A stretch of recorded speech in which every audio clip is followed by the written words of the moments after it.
The enemy was battle-hardened. The fighting would be brutally savage. With their backs to the sea, the men would have but one choice: to cross the beach or die trying.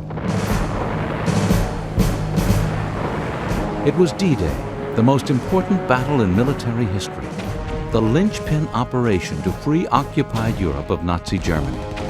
For many men, it would be a day of glory. For others, it would also be their last.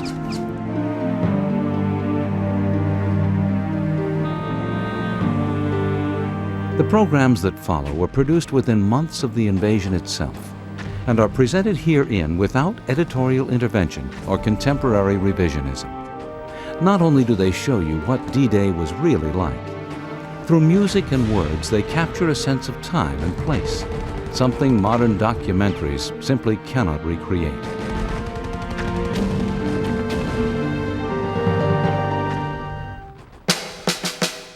Eisenhower once wrote that Nazi Germany was about to feel the wrath of an aroused democracy. As these official programs amply document, it all began on the beaches of Normandy. A note to viewers: a hallmark of battle journalism is dramatic photography. World War II was thoroughly chronicled by film crews, but quite often the most profound images were still images. Thus, we begin with a picture gallery of D-Day, as seen by the photographers.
In December 1943, at Tehran, Persia, the date for the liberation of the people of Europe was set on the Allied calendar of operations. Chosen to be Supreme Commander was General Dwight D. Eisenhower. Destroy Hitler's empire, smash it by air, break it wide open, then invade by sea. That was the directive. The cross-channel assault was the crux of our plan. Early capture of a large port was of the utmost importance. Considered were Calais, Dieppe, Le Havre, Cherbourg, Brest. Cherbourg was selected. For more than one full year, there poured into Great Britain a torrent of war implements, tanks, guns, weapons beyond description. And men, American soldiers, at the rate of 150,000 every month. Assault training included every phase of the coming battle. In the early spring of 1944, joint maneuvers of the ground, sea, and air forces, which were to make the attack, were held along the southern coast of England. Every duty was performed as if this were the real thing. British shores, chosen for their similarity to the coastlines of the Normandy Peninsula, were the staging areas for these maneuvers. Meanwhile, the Allied strategic air assault on Fortress Europe went on with ever-mounting power. Day and night, the Allied air forces sent their bomb cargoes into the vitals of Hitler's self-proclaimed kingdom, Targets, factories, aerodromes, synthetic fuel plants, crude oil refineries, munitions works, railroads, canals, power plants. The climax of the air war came in February 1944 when the Luftwaffe made a desperate all-out effort to sweep our day bombers from the sky. The battle raged for a week. The cost to us was high, but the German Air Force came out of the battle crippled beyond redemption. Our attacks continued with unabated fury. At bivouac and training areas, ground troops received their alert orders.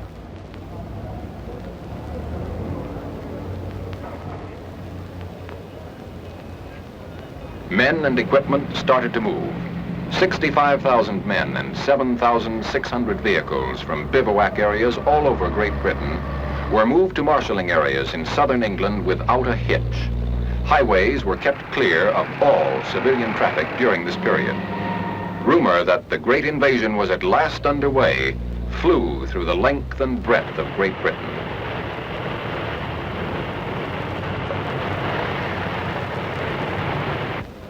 In the marshalling area, each man drew a new gas mask of the latest type, an instantaneous life belt. Field rations were issued, including cigarettes and candy. When the men received French folding money, they knew what was what. Now special briefing officers took over. Each unit was briefed individually.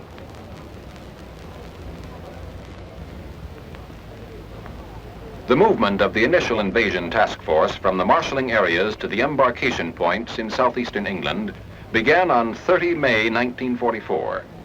The timetable called for all troops, vehicles, and supplies to be aboard their transports within 5 days. This transportation and embarkation schedule, so vital to the whole invasion plan, required the closest possible coordination of times of departure and arrival. The operation was executed with expert skill and efficiency. Morale was high. Toughened, skilled, easy under discipline, our men knew they were ready.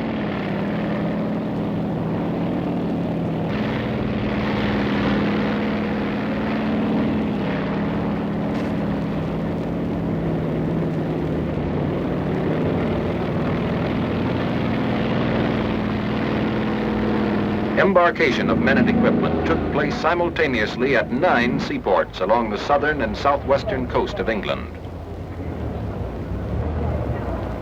All vehicles and tanks were loaded backwards on LSTs and LCIs.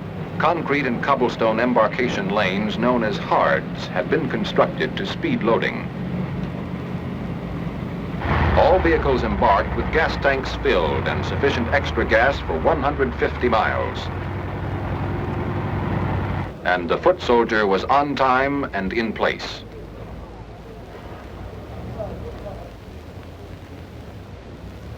All English seashore towns through which our military forces passed were quarantined as a precaution against the leakage of information. Had the Luftwaffe commanded the skies at this juncture, it could have inflicted great damage to our men and ships, concentrated as they were in this relatively small area. Each man carried 1 K and 1 D ration. No extra clothing or barracks bags on this trip. General Eisenhower said of these men, "There is no question at all as to the readiness of the troops. They are well trained, fit, and impatient to get the job started and completed." These small assault boats ran a continuous shuttle service from the hards and docks to the transports lying at anchor in the harbor.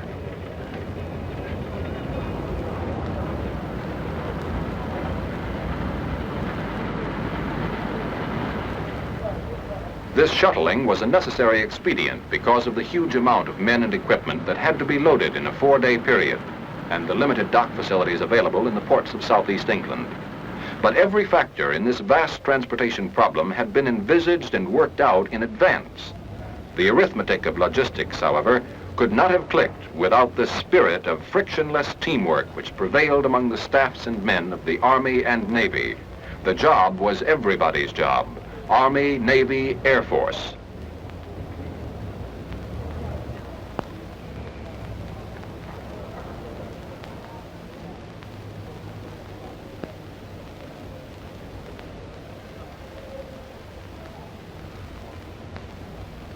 As each ship was completely loaded with its men and equipment, it pulled out into the harbor to take its place in the forming convoy.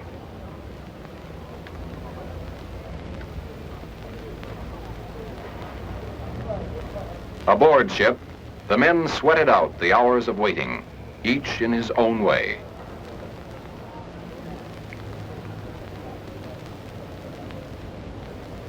Naval gun crews received individual briefings. The success of this tremendous undertaking depended vitally upon the naval bombardment that would precede the assault of ground forces. Troop units rehearsed their objectives from D-Day to D+3. Everything known about the enemy's defenses was thoroughly analyzed by officers and men. Preventive maintenance service of arms and equipment was highly stressed in all branches of our military forces. An important problem was how to prevent guns and equipment from becoming fouled by salt water and sand.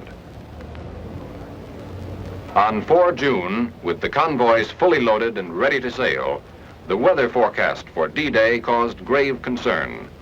A last-minute conference took place aboard the Augusta. D-Day was postponed 24 hours to 6 June. Airborne troops, the men who were to spearhead the invasion, had meanwhile been assembling at command departure points.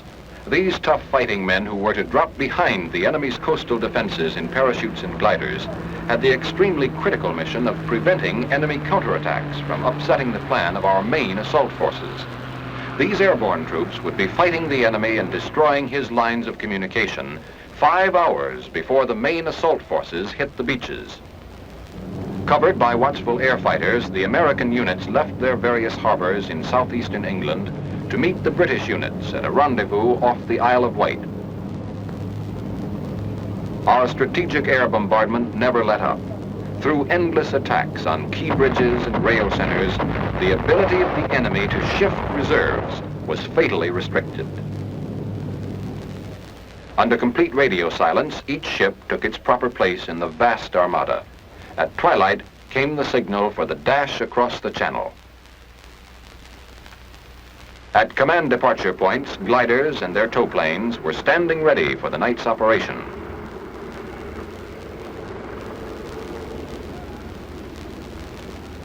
Speeds and altitudes were assigned to tow plane pilots, and glider pilots were given a final briefing on all that was known to our intelligence regarding the conditions likely to be found in the drop zones.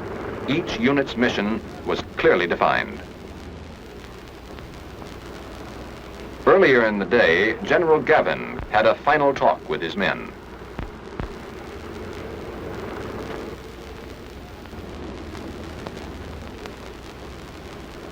General Eisenhower paid a visit to the airborne infantry. These men were assigned to 6 Pathfinder units. Takeoff, 2,310 hours of D-1. Time for the airborne spearhead to get going. At more than a dozen fields, paratroopers filed out of hangars on schedule and marched to their planes. Each combat team carried adequate equipment to complete its mission independently, for it was recognized that a night drop into heavily defended enemy territory by such large forces was bound to create a wild state of confusion on both sides.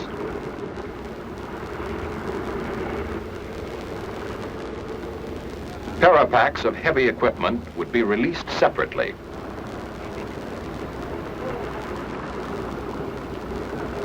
Gliders were loaded with equipment first. Each pilot checked his list of passengers. Paratroopers put on their full load of equipment, adjusting each item with extreme care. To hit the dirt just right with a full load of equipment is a highly specialized business.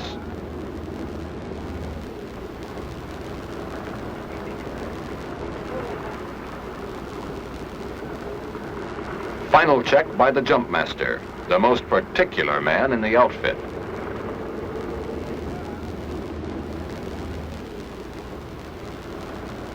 Paratroopers board their planes. Leg packs containing demolition supplies will be released by the men while in midair.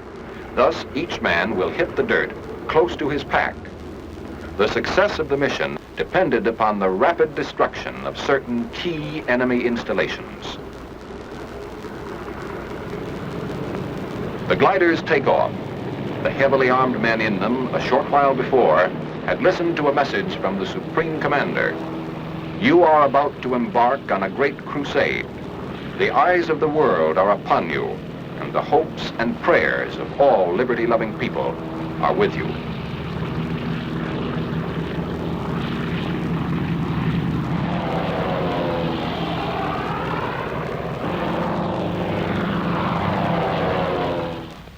The vast convoy of seaborne assault forces stood deployed against 50 miles of French coastline. American forces were commanded by Lieutenant General Bradley. British and Canadian forces were under command of Lieutenant General Dempsey. Shattering the dawn 90 minutes before H hour, the naval bombardment opened up. It was like a convulsion of nature. More shell tonnage was expended in 1 hour than in the entire Allied naval campaigns of World War I. Each warship had its assigned targets, its individual schedule of fire. Prime targets were the enemy's powerful coastal guns. Infantry units that would comprise the second assault wave began transferring into their assault boats. The first assault wave was already standing by, waiting for the signal to dash inshore.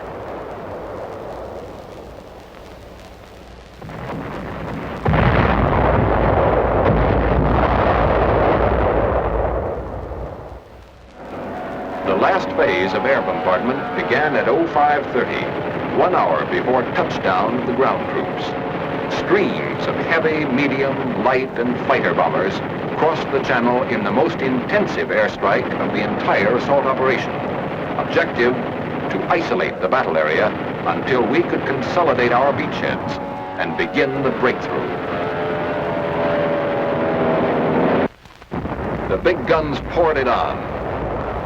Combat teams, each on a schedule, continued their unloading into assault boats. There would be little time between the first assault wave and the second.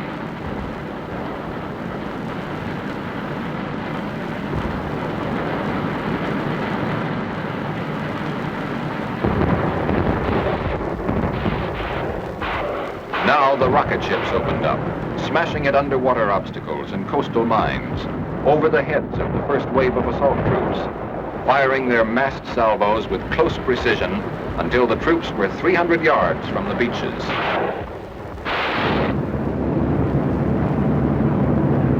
The fury from the air went on and on. Our airmen in tactical support of the ground forces took no rest that day. Back from one sortie, they gassed up, loaded their bombs and ammunition belts, and grimly went out again and again.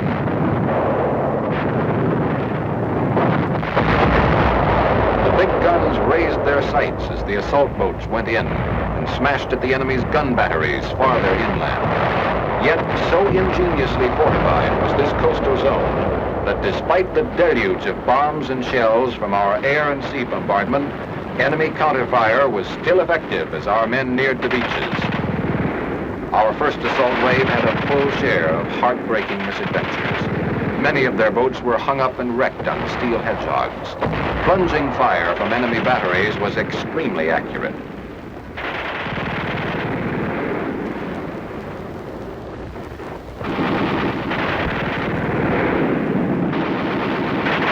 In the confusion, boats went astray or got out of control and crashed into one another. Forced to jump out of sinking boats, many men had to discard their weapons and equipment to save themselves from drowning. Casualties in the first hour were heavy.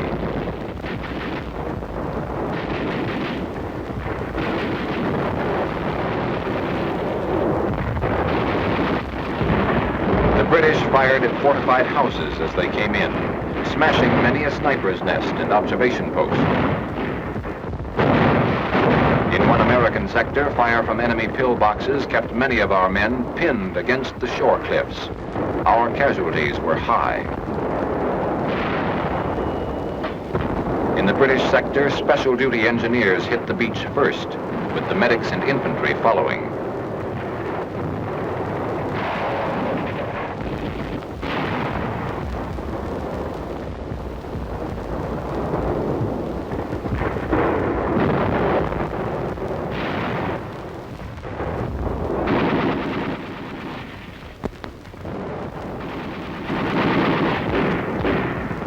With the beachhead secure, the infantrymen lost no time in driving on to other objectives.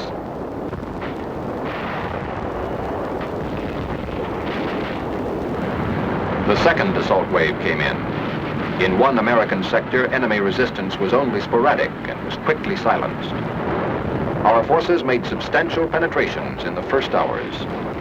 So it went on the beaches of Normandy this fateful day in June. Reinforcements continued to pour ashore. Artillery and heavy engineering equipment were firmly established. The German boast that an invading force could not remain ashore for 9 hours had been flung back on the now desperate defenders. Hitler's fortress had been cracked. The great gamble had been won, having accomplished what many European military leaders believed never could be done, a cross-channel invasion. The Allies were now in position to apply their great power to the methodical destruction of the German armed might, to bring retribution to the fiendish criminals that had conceived it, to scourge it and them from the face of the earth.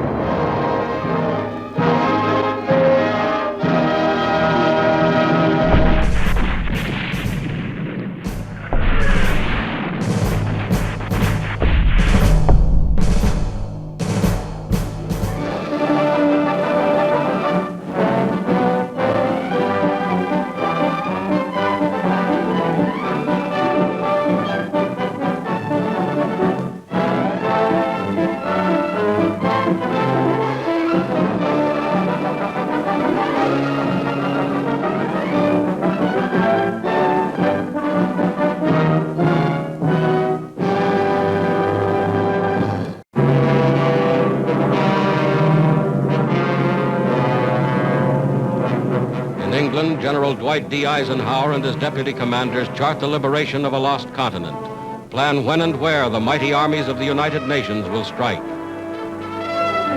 Today, northern France is that battleground.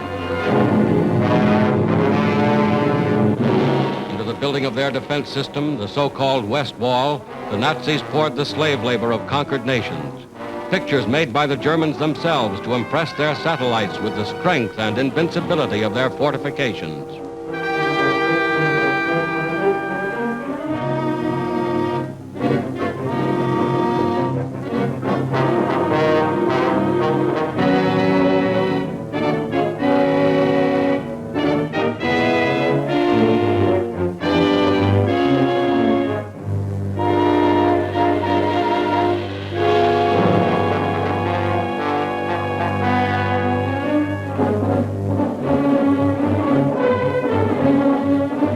Within steel and concrete emplacements, 4 years in the making, the Germans have amassed every known weapon of defense. Whether those weapons are enough to stop the Allied onslaught will be proven in the struggle that lies ahead.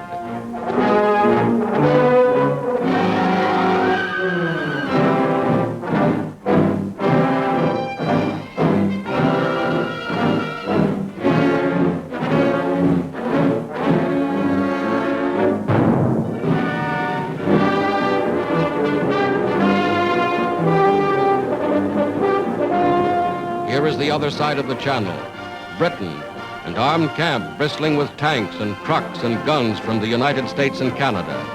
Here is the fruition of 4 years of planning and production. Here is a glimpse of England as the Allied armies awaited D-Day.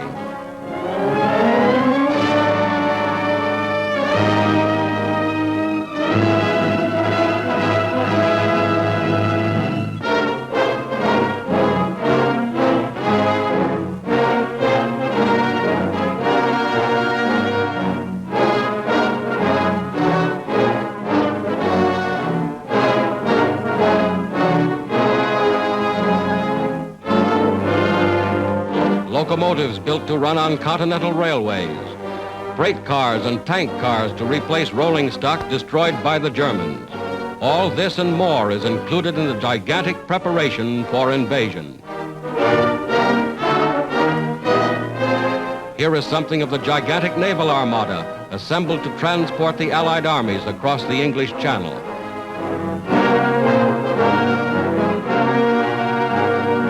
Here is something of the ingenuity of Allied engineers. Assault boats and invasion barges launched directly from the decks of the ships that brought them to England.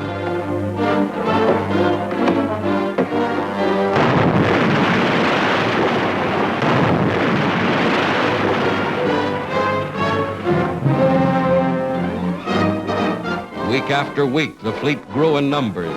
Steel ships of every description, ships expressly designed and constructed for the mission upon which soon they were to embark.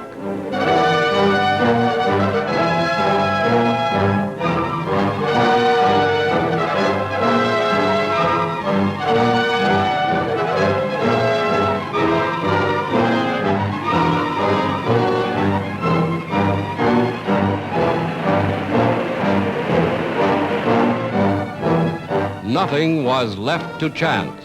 Every loading operation was rehearsed and timed in advance. Every soldier knew his station. Every man knew just where he was to fit into the gigantic pattern. Daily they boarded their ships. For all they knew, they were bound for France or Belgium or wherever their commanders had decided to strike. Every jeep, every tank, every piece of mobile equipment was assigned its place in the grand strategy of attack.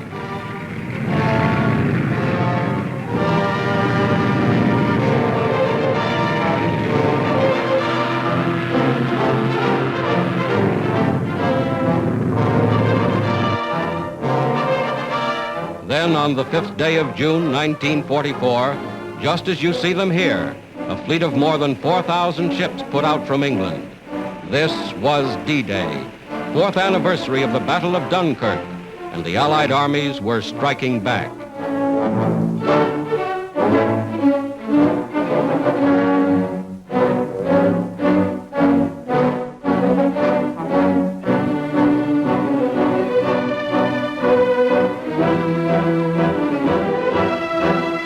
The great fleet was underway.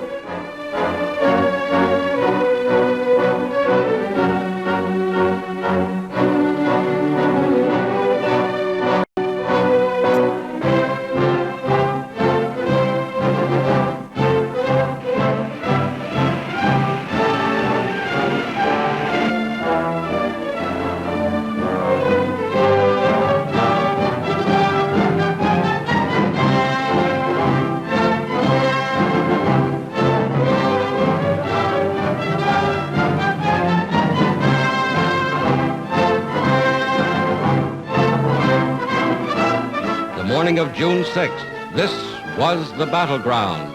Fierce fighting around Caen. Vast squadrons of bombers and transports led the way. More than 11,000 planes spearheading the attack. Paratroopers landed in Normandy behind the coastal defenses. Landings made with timing and precision, perfected only through scores of rehearsals like this.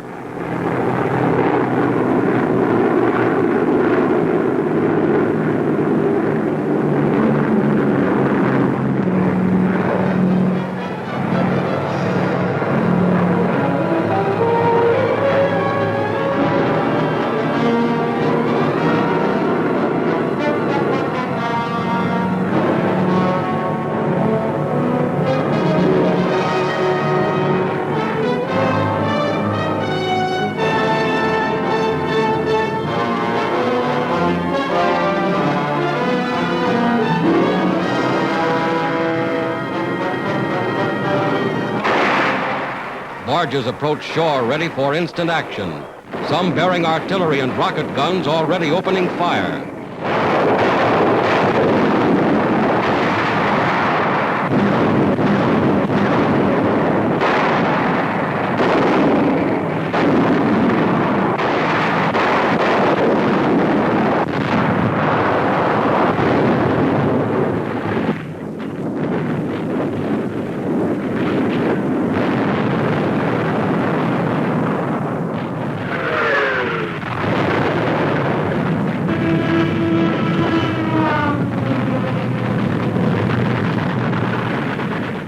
Today, just as in these scenes, the armies of the United Nations have made their first landings on the soil of Western Europe. Another of the great decisive battles of world history has been joined. This is the day for which free people long have waited. This is D-Day.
June 9th, 1944.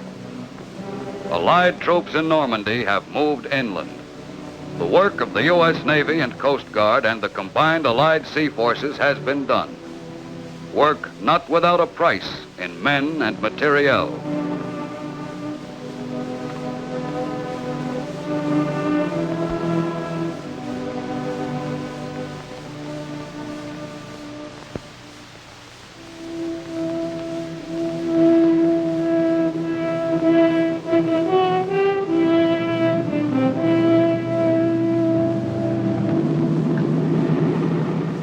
It all began many months earlier. In Chesapeake Bay and other sections of the American coast, untested sailors and soldiers learned the task of getting from ship to shore. But that time, the shore was a friendly one.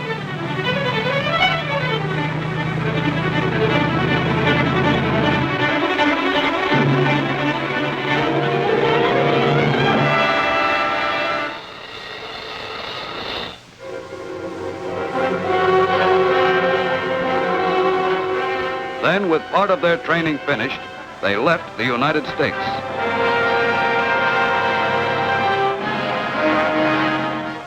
Late in the winter and all through the spring, the great convoys moved eastward across the Atlantic. Aboard all the transports, life was the same. The troops relaxed and waited for the voyage to end.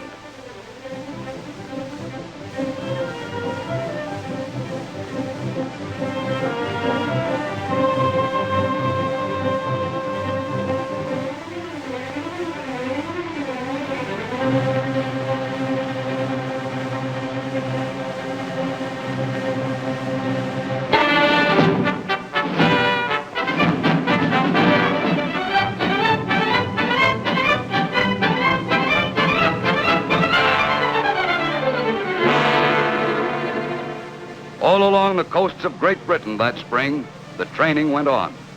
Navy and Coast Guard landing barges practiced landing operations day and night.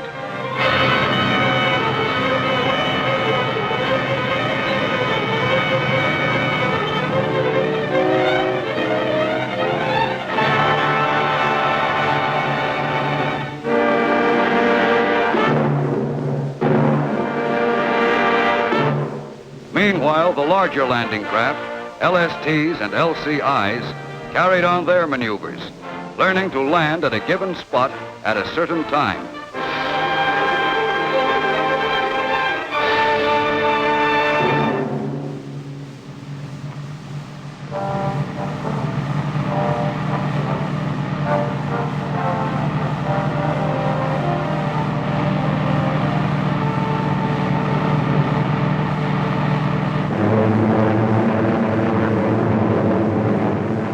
Through all the days of preparation, Allied planes, thousands of them, continued to soften enemy defenses and communications in daily raids.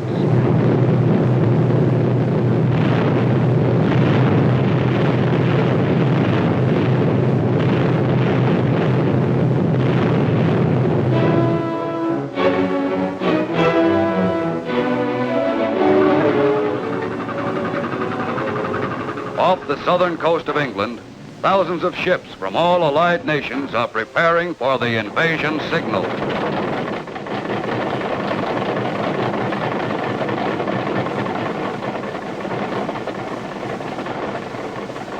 Navy and Coast Guard crews make last-minute preparations.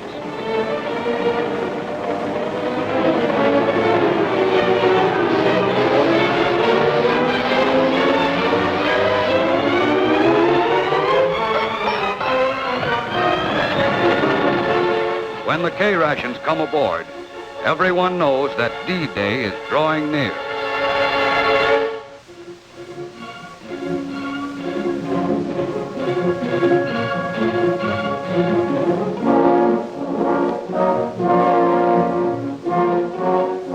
Somewhere in southern England, troops embark on LCVPs to be ferried to the waiting transports offshore.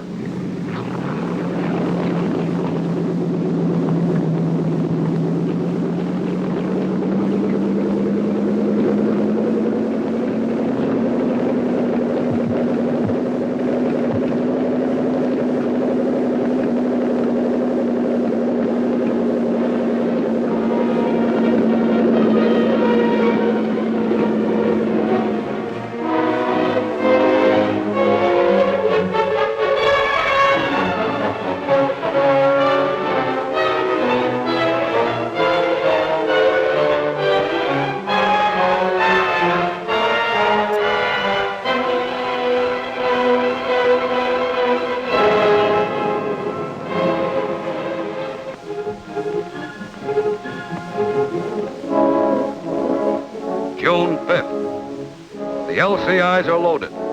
The next time these men step ashore will be on an enemy beach. There's only a little time left to relax.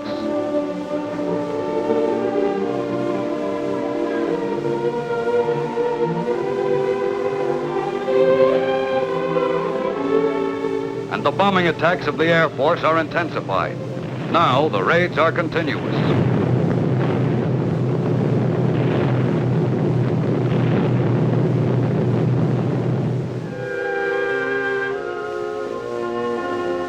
At ports of embarkation, the troops prepare themselves for their greatest battle.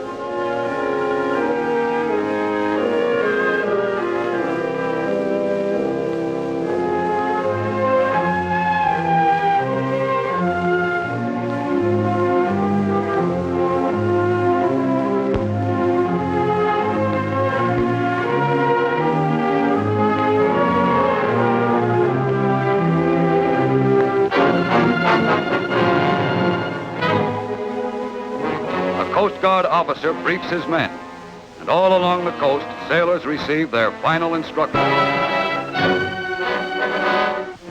At last, the ships leave the coastal waters and move out into the channel.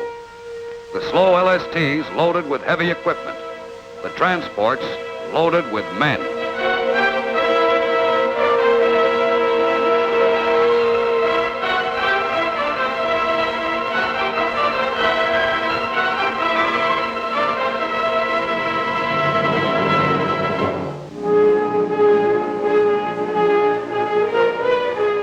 Fast warships screen the mighty invasion fleet from enemy raiders. At 15:30, a Coast Guard flotilla of LCIs leaves, loaded with engineers, medical corpsmen, and infantry.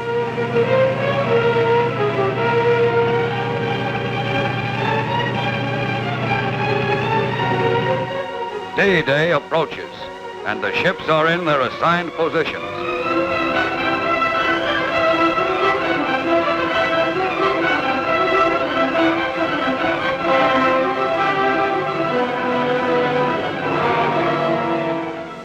For some of them, like the Coast Guard manned transport Chase, it is the fourth invasion in European waters.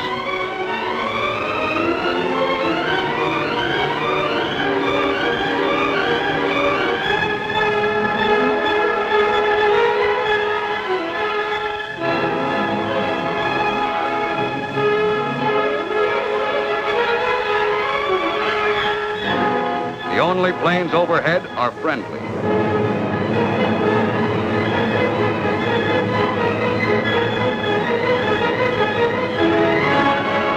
From the 83-foot Coast Guard rescue boats to the Navy's powerful battle wagons, the invasion fleet is moving towards France.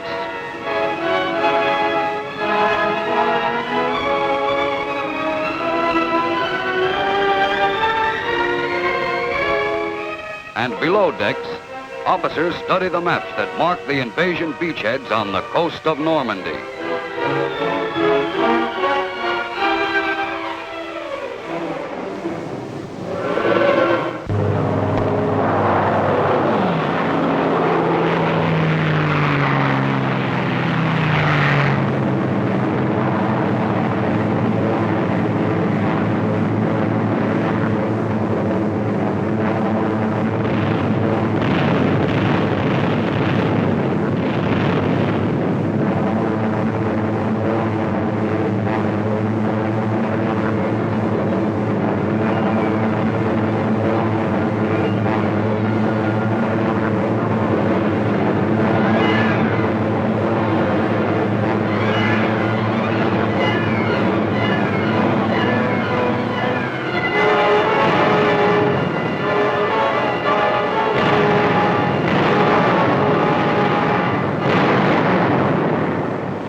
Some of the landing barges are stopped by concrete obstacles built far out in the water by the enemy.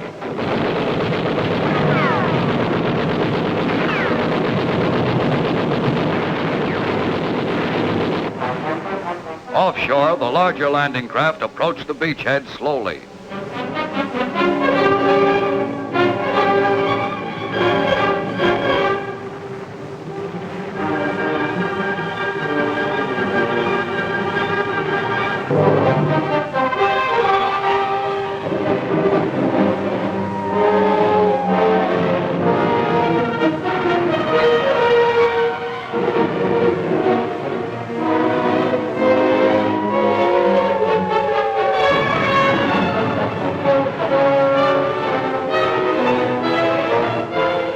Aboard the LCIs, the troops prepare to land. The beach is still empty, and the crossfire of German guns still rakes the shore.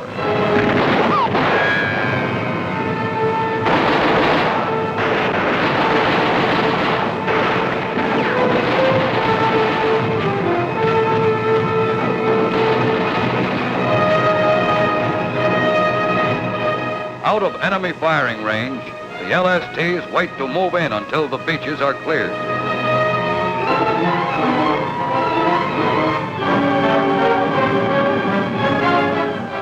The arrival of motorized equipment marks the end of the first phase of the landing. The LCIs, their first loads of men now on the beaches, go out to the transports to ferry more troops inshore.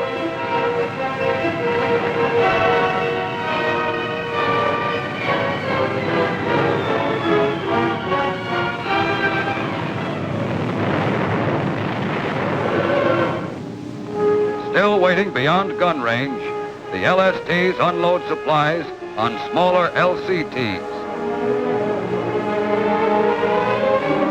Heavier equipment is transferred to giant rhino ferries, flat-bottomed barges that will land it ashore. And reinforcements arrive, thousands of men.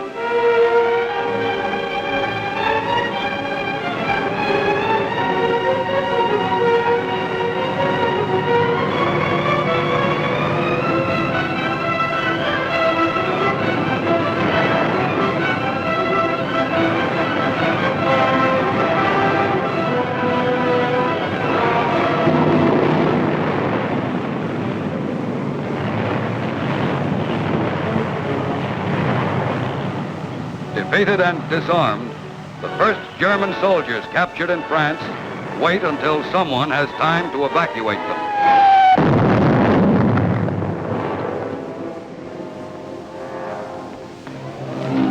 Out in the Channel, the rescue boats of the Coast Guard are looking for survivors and aiding damaged vessels.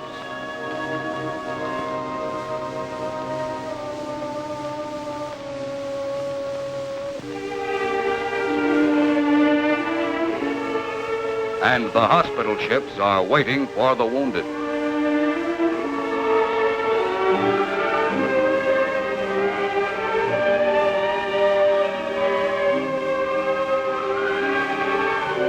From a damaged Coast Guard LCI, a wounded man is transferred to another ship. The life-saving blood plasma goes with him.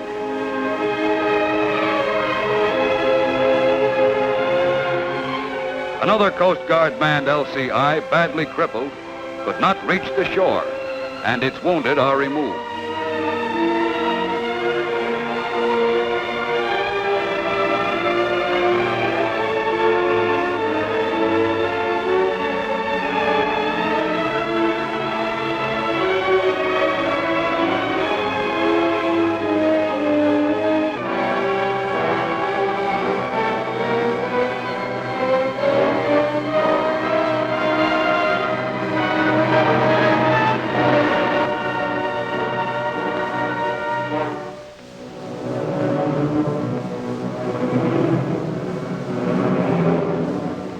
The beach is firmly in Allied hands now, and the vast extent of the operation is visible. Silent evidence of the fierce battle is apparent everywhere.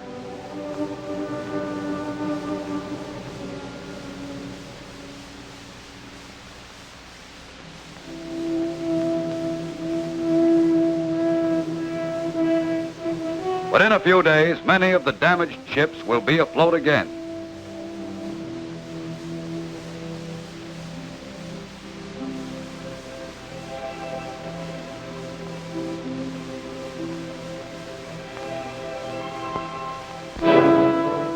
Now more and more troops move inland to push the enemy back.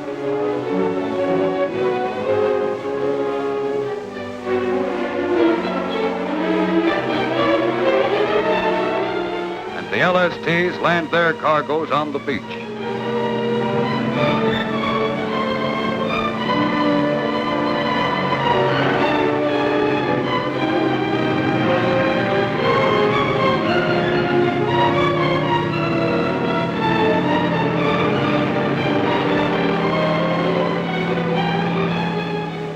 Barges built especially for the Normandy operations are left on the shore to be unloaded.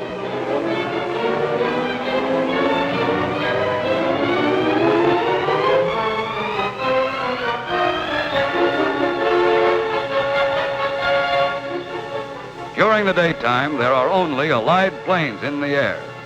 But at night, German bombers harass the beachhead and drop mines offshore.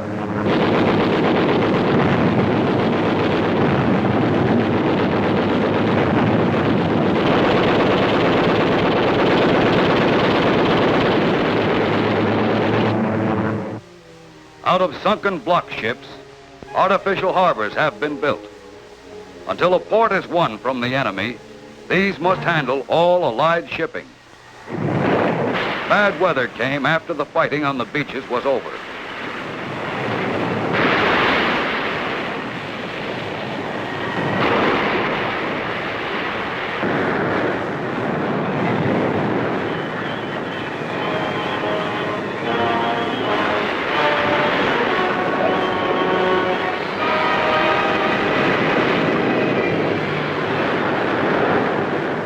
The heavy storm left a trail of damaged ships.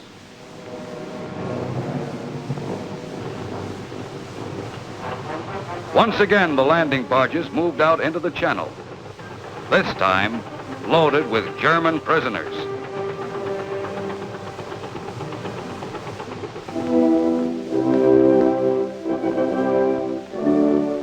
In England, prisoners board a Coast Guard transport.